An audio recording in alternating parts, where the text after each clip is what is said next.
Film की शुरुआत में अंधकार और दुनिया को नष्ट करने वाला देवता नल दिखाई देता है। बहुत पहले उसके काले क्षेत्र पर प्रकाश ने हमला किया था, जिससे उसकी रचना सिम्बियोट्स ने उसे धोखा दिया और उसे कैद कर लिया ताकि वो कैद रहे। उन्होंने कोडेक्स बनाया, एक ऐसी कुंजी जो उसे मुक्त कर सकती थी। उसका मिशन इसे खोजना था और एक बार मुक्त होने के बाद उसने हर ग्रह पर जीवन को मिटाने की योजना बनाई और अपने प्राणियों एक्सोफेजिस को इनाम के तौर पर उन ग्रहों पर शासन करने की आजादी देगा। कहीं मार्वल की पवित्र टाइमलाइन में एक बार में एडी ब्रॉक एक बारमैन से बात करता हुआ दिखाई देता है, जब अचानक एक पोर्टल खुलता है जिससे वो अपने ब्रह्मांड में वापस टेलीपोर्ट हो जाता है। फिर उसने अपने सामने वाले बारमैन को बताया कि वो अराजकता से परेशान है। फिर वेनम ने बार में अराजकता पैदा करके अपनी झुंझलाहट निकाली। उसके बाद एडी ने पिछली वेनम फिल्म के एक पात्र जासूस पैट्रिक मुलिगन की दुखद मौत की खबर सुनी। ये महसूस करते हुए कि वो सैन फ्रांसिस्को वापस नहीं जा सकता या हमेशा के लिए मेक्सिको में छिप नहीं सकता, वो भ्रमित महसूस करता है और उसे समझ नहीं आता कि क्या करना है। लेकिन एक विचार उसके मन में आता है जब उसे न्यूयॉर्क के जिला अटॉर्नी के बारे में जानकारी मिलती है, जो उसे अपना नाम साफ करने में मदद कर सकता है। इसके अलावा वेनम का स्टैच्यू ऑफ लिबर्टी घूमने का सपना था, तो ये सही समय था जब वे जाने की तैयारी कर रहे थे। वेनम ने एडी को याद दिलाया कि वे भगोड़े हैं और अगर कोई उनके रास्ते में आया तो वो उन्हें खाने में संकोच नहीं करेगा। इस बीच कोई उन्हें एक सुरक्षा कैमरे के माध्यम से देख रहा था। फिर वे खुद को एक अंधेरे और गंदी जगह पर पाते हैं जो बंद लड़ने वाले कुत्तों से भरी है। जगह का मालिक तुरंत प्रकट होता है और एडी को चेतावनी देता है कि उसने यहां आकर बहुत बड़ी गलती की है और उसे इसकी कीमत चुकानी पड़ेगी। संगीत दुश्मन से छुटकारा पाने के बाद जब वे उस जगह से निकले तो उनमें से एक उन्हें देख रहा था।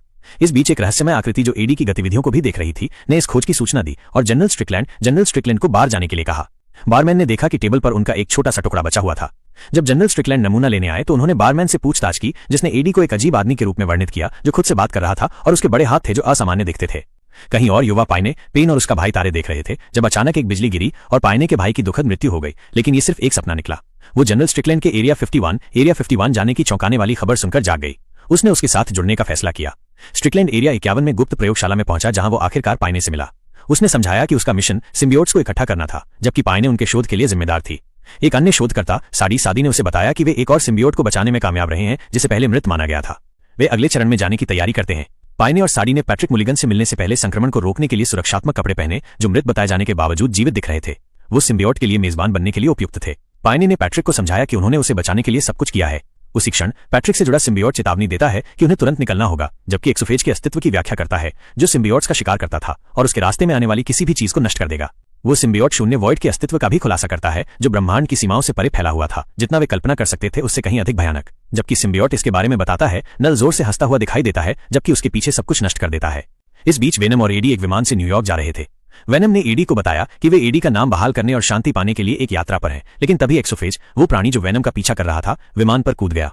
वेनम प्राणी को विमान के टरबाइन में फेंककर हराने में कामयाब रहा, जिसने फिर उसे नष्ट कर दिया।